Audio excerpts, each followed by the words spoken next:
14 अप्रैल सन 1944 में मुंबई बंदरगाह पर एक ईस्ट नामक मालवाहक जहाज जिसमें 9000 टन माल लदा हुआ था, जिसमें कुछ सोने की सिल्लियां एवं विस्फोटक सामग्री तथा रुई की गांठें लदी हुई थी। मुंबई बंदरगाह पर उस जहाज में आग लग गई थी, जिसको बंदरगाह का कोई सिख नामक कुली ने देखा तथा तुरंत ही मुंबई फायर सर्विस को सूचना दिया और वहां से मुंबई फायर सर्विस की सभी गाड़ियां, अधिकारी, कर्मचारीगण मुंबई बंदरगाह पर पहुंचे और वो अग्निशमन से संबंधित आग बुझाना शुरू किए। लेकिन दुर्भाग्यवश वो आग किसी कारणवश विस्फोटक सामग्री तक पहुंच गई, जिसमें फायर सर्विस के 66 अधिकारी एवं कर्मचारीगण एवं 103 कुली एवं 109 जहाजें और 75 फायर सर्विस के फायर टेंडर, आग बुझाने वाली जो गाड़ियां होती हैं, ये तुरंत विस्फोट में उड़ गए। इनका नामो निशान तक ही पता नहीं चला। यहां तक कि बंदरगाह के अगल बगल जो दुकानें और मकान थे वो आग के शोलों में तब्दील हो गए। उन्हीं की स्मृति दिवस के रूप में शहीद में अवसर पर हम लोग आग से जनधन की सुरक्षा करने हेतु आज सबको संदेशा देने के लिए उपस्थित होते हैं। देखिए, सर्वप्रथम मैं आप लोगों को ये बता देना चाहता हूं कि छोटी छोटी कमियों के कारण ही एक बड़ी अग्नि दुर्घटनाएं होती हैं। अगर उन छोटी छोटी कमियों को नजरअंदाज न किया जाए, उस पर थोड़ी सी सावधानियां बरती जाए, तो यकीन मानिए कि एक बड़ी अग्नि दुर्घटना को रोकने में हम सब कामयाब हो सकते हैं। कोई भी आग शुरुआती दौर में वो बड़ी नहीं होती है। जैसे आग लगने के मूलतः कुछ कारण ऐसे होते हैं, जैसे इस समय वर्तमान में देहात क्षेत्रों में गेहूं की फसलों में ज्यादातर अग्नि की दुर्घटनाएं हुआ करती हैं। उसमें कहीं न कहीं हम ही सबकी उसमें कोई दोष है।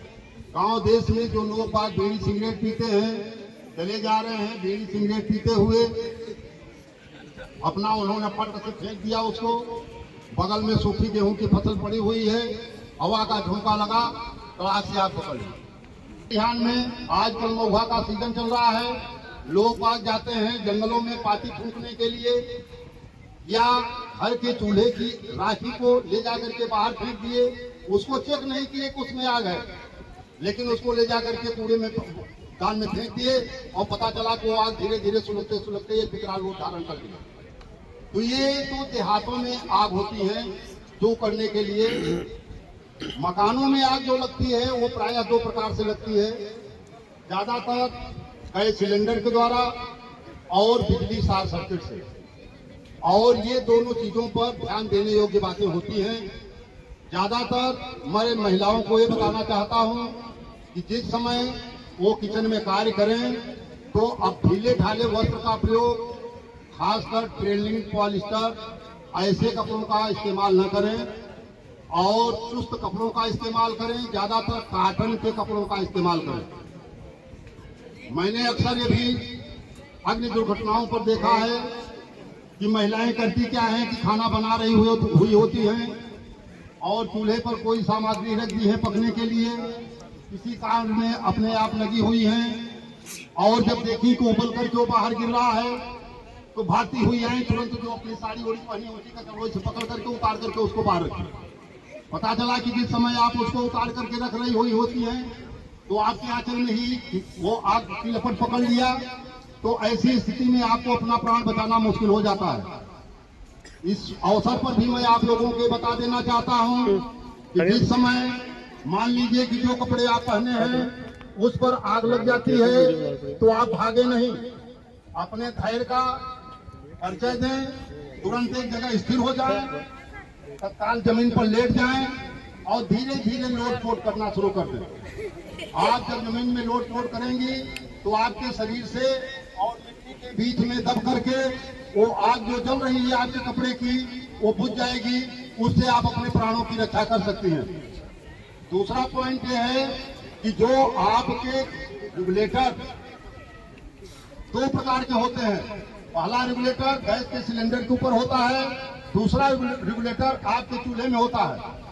अगर जब जिस समय आप खाना बना चुकी हुई होती हैं तो पहले सर्वप्रथम अपने गैस के ऊपर जो लगा हुआ सिलेंडर के रेगुलेटर है उसे बंद करें। उसके बाद में जब आपके चूल्हे में लगा हुआ बर्नल जलना बंद हो जाए, अगर ये जो आपके रेगुलेटर सिलेंडर और चूल्हे की जोड़ने वाली पाइप होती है, उस पाइप की मियाद मात्र 6 महीने रखने कांड की घटनाएं होने की संभावनाएं ज्यादा होती हैं। बिजली के, अब दूसरे पॉइंट पर आ जाइए, बिजली पर। बिजली में जैसे आपके घर में इन्वर्टर में भी ज्यादातर शॉर्ट सर्किट की संभावनाएं होती हैं।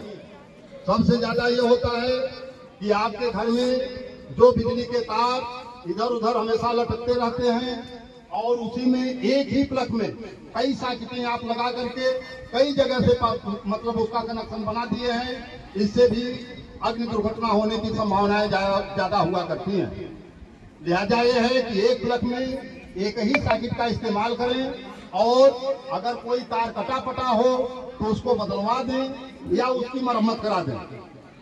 अब इसके बाद में हमारे अग्निशमन अधिकारी महोदय द्वारा आप लोगों के संबंध में कुछ आग पर सावधानियां बरतने के लिए मार्गदर्शन कर रहे हैं। धन्यवाद। जय हिंद, जय भारत।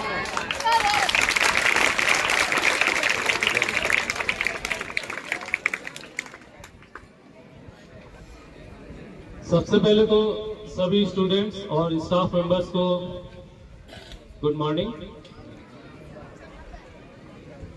हमारे फायर सर्विस कुंडा की टीम आपके विद्यालय में आई है फायर का डेमोन्स्ट्रेशन देने के लिए। आग अगर लग जाती है तो इसे आप कैसे कंट्रोल करेंगे, कैसे बुझाएंगे, इस चीज का आपको जो है अभी अभ्यास कराया जाएगा, एक ट्रेनिंग दी जाएगी जिसमें आप लोग बारी बारी से आके ये ट्रेनिंग ले सकते हैं। और आपको जहां फायर एक्सटिंग्विशर मौजूद हो वहां फायर एक्सटिंग्विशर के माध्यम से, और जहां फायर एक्सटिंग्विशर मौजूद नहीं होंगे वहां पे आपको प्रैक्टिकल मेथड से कैसे आप बुझा सकते हैं इसकी आपको जो है जानकारी दी जाएगी। तो सबसे पहले मैं आपको बताना चाहूंगा कि आग क्या होती है। तो आग एक रासायनिक प्रक्रिया है जो कि 3 चीजों से मिलकर बनी होती है। पहला ईंधन यानी कि फ्यूल, दूसरा ऑक्सीजन, तीसरा हीट यानी कि ऊष्मा। ये तीनों जहां मिलते हैं ऑक्सीजन की उत्पत्ति होती है। और आपको बुझाने के लिए भी इन तीनों में से कोई भी एक चीज को हटा देंगे या घटा देंगे तो आग जो है बुझ जाएगी।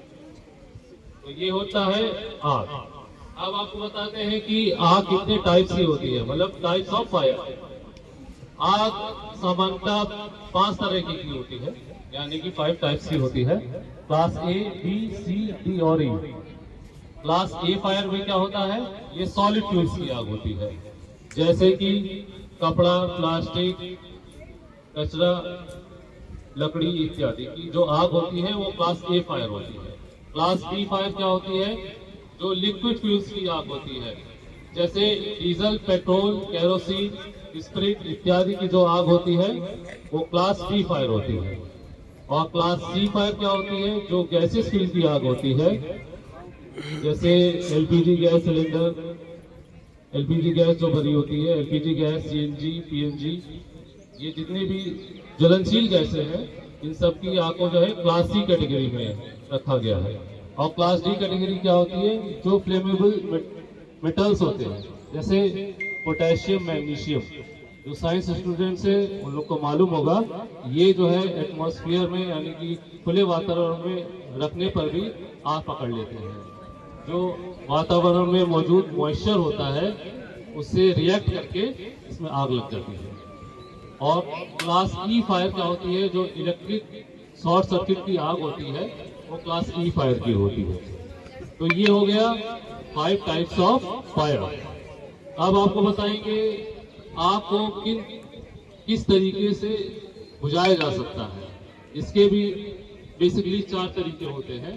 पहला होता है स्टार्वेशन मेथड। इसका मतलब है आग को भूखों मारना, यानी कि जो आग के लिए जो फ्यूल है, ईंधन है, उसकी सप्लाई को अगर हम कट कर देंगे तो आग बुझ जाएगी। तो इसी को जो है स्टार्वेशन मेथड कहते हैं। दूसरा होता है स्मदरिंग मेथड। इसमें क्या होता है, आग को दम घोट के मारना, यानी कि ऑक्सीजन की सप्लाई अगर हम घटा देंगे या बंद कर देंगे तो आग बुझ जाती है।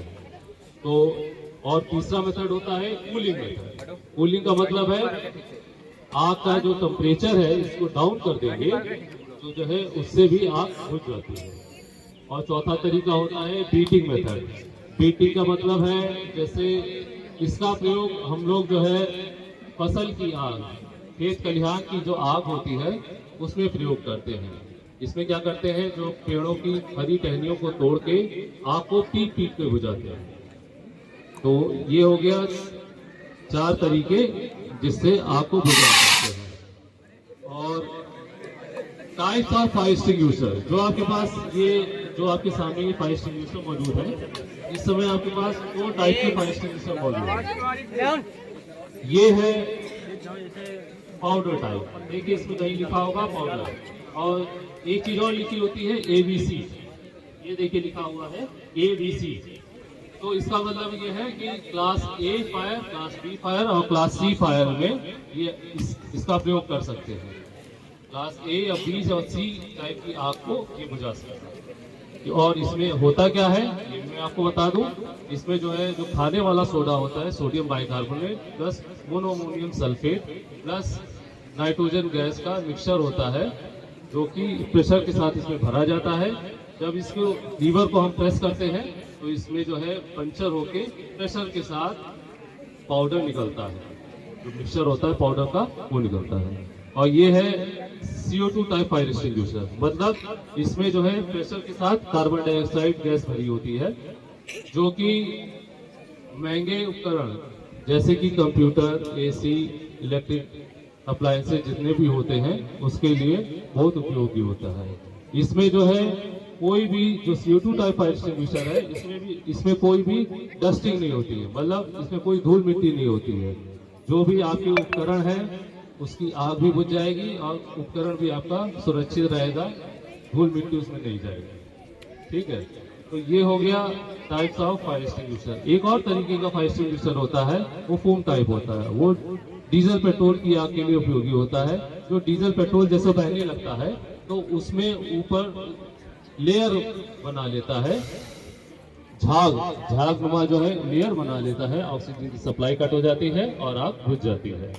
तो ये हो गया 3 तरीके, 3 टाइप्स ऑफ फायर एक्सटिंग्विशर। और ये जो आपके सामने LPG गैस सिलेंडर मौजूद है, इसके बारे में थोड़ा मैं बताना चाहता हूँ। इसमें इसकी एक्सपायरी डेट भी होती है।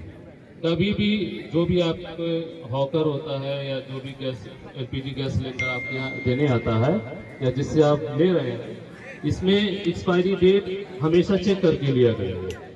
लीकेज चेक करिए सबसे पहले, उसके बाद जो है जो एक्सपायरी डेट होती है उसको चेक करिए। ये देखिए इसमें एक स्टैप जो एक ये पट्टा है इसमें लिखा होता है, जैसे इसमें लिखा हुआ है C27। तो सबसे पहले बताऊंगा 27 का मतलब क्या है। 27 का मतलब है 2027, ये एक्सपायरी इसकी है 2027, सन 2027 में एक्सपायर होगा। और किस महीने में एक्सपायर होगा, इसका जो है ये जो C पूरे साल को चार पार्ट में डिवाइड किया जाता है, ABCD, यानी 3 महीने के बाद। ठीक है, जनवरी फरवरी मार्च A, April May June B, July August September C, यानी कि जो है ये C जुलाई अगस्त सितंबर यानी सितंबर 2027, ये जो है इसकी एक्सपायरी डेट है। अगर कोई भी एक्सपायर सिलेंडर है तो आप उसे मत लीजिए, क्योंकि ये LPG सिलेंडर कई जगह से होता हुआ आता है। कहीं पटका जाता है, रखा जाता है, तो इससे बॉडी इसकी जो है डैमेज हो जाती है। इसीलिए ये एक्सपायरी डेट इसमें रखी जाती है। और एक चीज़ और मैं बताना चाहूँगा, कभी भी एलपीजी गैस सिलेंडर में आग लग जाती है, घबराइए मत, पैनिक मत क्रिएट करिए। इसको अगर आपके पास कोई भी संसाधन उपलब्ध नहीं है जो यहाँ मौजूद है, अगर तो उसको जो है गैस सिलेंडर को हमेशा खड़ा रखिए, और खड़ा रखते हुए इसको जो है किसी कटिया या लोहे के हुक से इसको खींचकर खुले वातावरण में रख दीजिए। आग जो है, इसका जो फ्यूल जो है धीरे धीरे खत्म हो जाएगा और आग बुझ जाएगी, और ये कभी सिलेंडर जो है ब्लास्ट नहीं करेगा। और इसको ब्लास्ट करने के लिए कम से कम 15 से 20 मिनट की हीट चाहिए होती है। जब तक इसमें 15 से 20 मिनट की हीट नहीं लगेगी, गैस सिलेंडर अपना आकार चेंज करेगा, ये जो है गोला हो जाएगा, गोलनुमा हो जाएगा, इसके बाद ही फटेगा। ठीक है, तो इतनी जल्दी नहीं फटता है। आप लोग पैनिक मत क्रिएट किया करिए, और आप सभी लोग अपने जो घर में सभी लोगों को ये जानकारी दीजिएगा जो आज हम सब लोग आपको बताएंगे। ठीक है, अब हमारे स्टाफ आप लोग को बताएगा एलपीजी गैस सिलेंडर की आग को कैसे बुझा सकते हैं। इसमें एक चीज ध्यान रखिए, ये एलपीजी गैस सिलेंडर है, इसमें नजदीक में आग नहीं लगी है, थोड़ा हटके जो है आग लगती है। यहाँ पे क्या होता है, फ्यूल और ऑक्सीजन का मिक्सचर होता है। ठीक है, अब बताइए।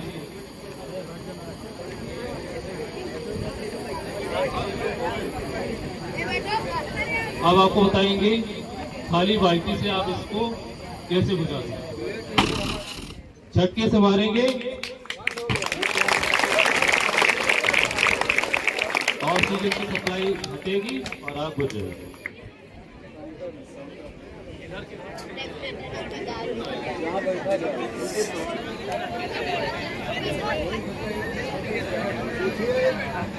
आप लोगों को बताया गया था, अभी आप लोगों को बताया गया था कि आग जलाने के लिए 3 चीजों की आवश्यकता पड़ती है। पहला ईंधन, दूसरा ऑक्सीजन, और तीसरा टेम्परेचर। और आग बुझाने के लिए भी इन्हीं 3 में से किसी एक चीज को अलग कर दिया जाए तो आग को बुझाया जा सकता है। इसका मैं ईंधन जो है ये ला कर दिया, ये ना पहले दूध के बोरे को या कॉटन की चादर को भिगोएंगे। ठीक है, पानी में भिगोने के बाद इसको अपने को बचाते हुए झटके से लपेटेंगे। जैसे ही ऑक्सीजन की सप्लाई करेंगी आग बुझ जाएगी।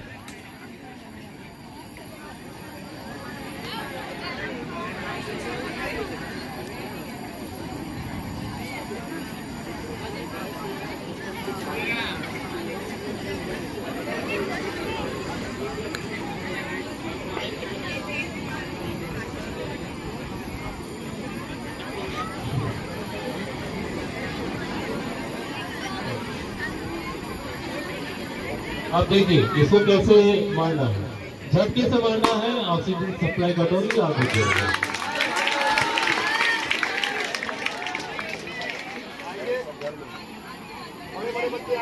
वन बाय वन करके आइए, वन बाय वन, एक एक करके आइए।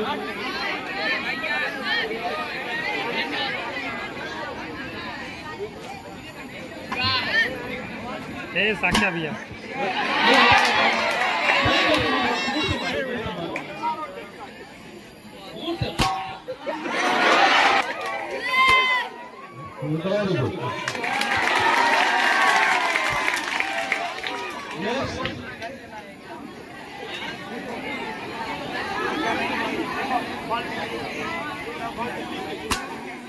Very good.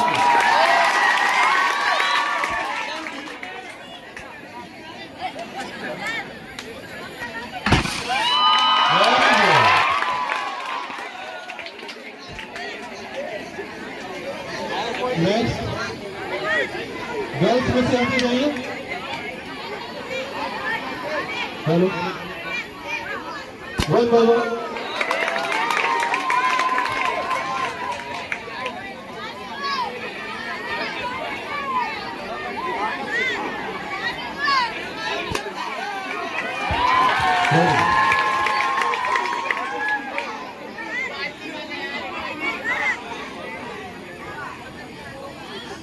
हैंडल को पकड़े रहिए, बाल्टी के हाथ।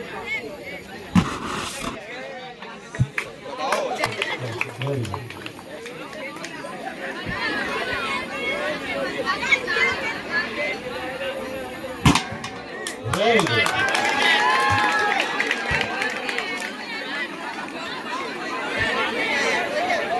Lady staff, please.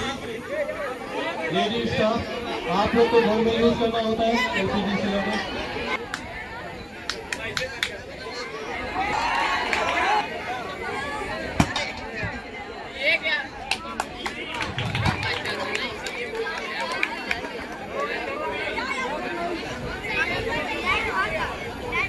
आप लोग का डर ही तो दूर करना है, छोड़ना नहीं है।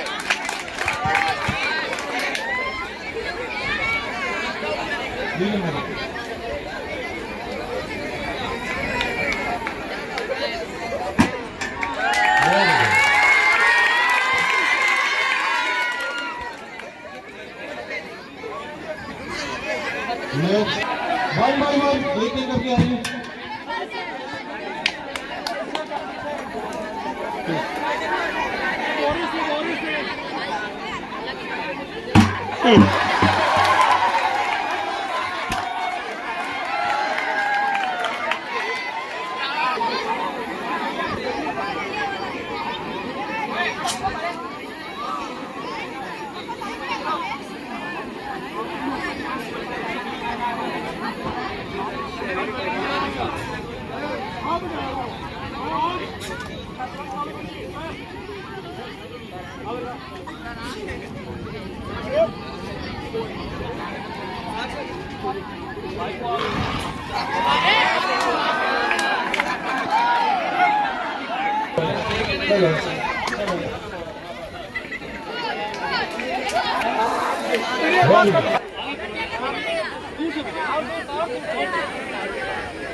सीखे नहीं सीखेगा।